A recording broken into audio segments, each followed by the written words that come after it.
Hi, I'm John Rogers, I'm Kate Rourke.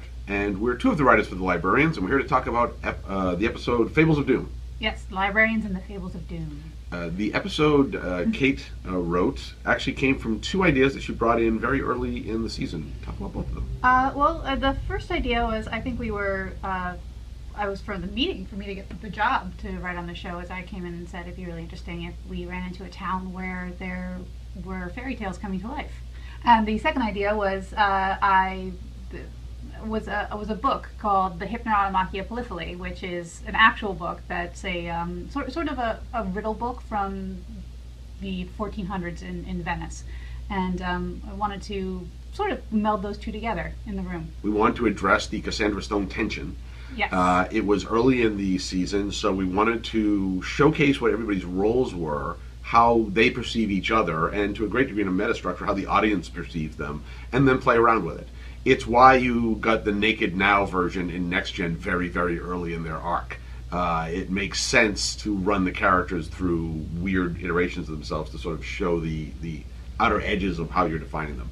Here's a good tip: work for people that are smarter than you and watch a lot of television. Yeah, that's a big claim to fame. So a lot of the fun was also figuring out what everybody's comedic timing was. Mm-hmm. You know, we work with Christian Cannell, leverage what we can know, but this was a great way to give everybody kind of a change up, so they didn't get too settled in their characters, and we could kind of bounce them off the guardrails and see what they could do.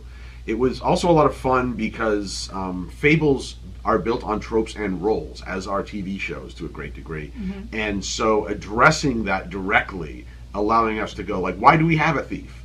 What is Rebecca Romijn's character's role? By casting it in opposition to things, you actually managed to illuminate the original role better. It was one of the first times it really clarified to me why you need John Kim's character. Yes, exactly. Why do you need a thief within this gang of uber intelligent people? Because every great story, sometimes you need a thief. You know, there's a reason every D&D group has a rogue in the party. Well, you need somebody who's slightly morally compromised, who's willing to take the gray area and live in it a little bit. Yeah.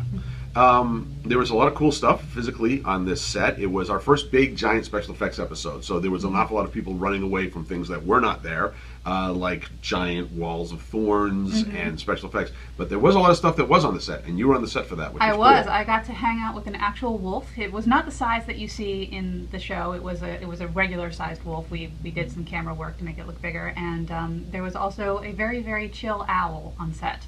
Yeah, so when you see Christian Kane with the owl on his arm, that's Christian Kane with an owl on his arm. Also cool, one of the great things about working in television, not only did we have a wolf, we had a wolf dressed up, of course, because if you haven't seen the episode yet, but you can guess, for Red Riding Hood. Yeah. So we had a wolf with different test footage of different grandma's hats on its head.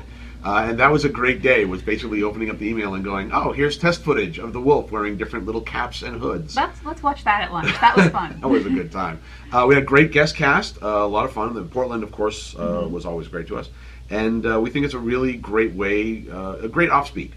It's a kind of a great lighter episode to really kind of take everyone through the comedic paces and showcase the characters. So we hope you enjoy it. Have a good time.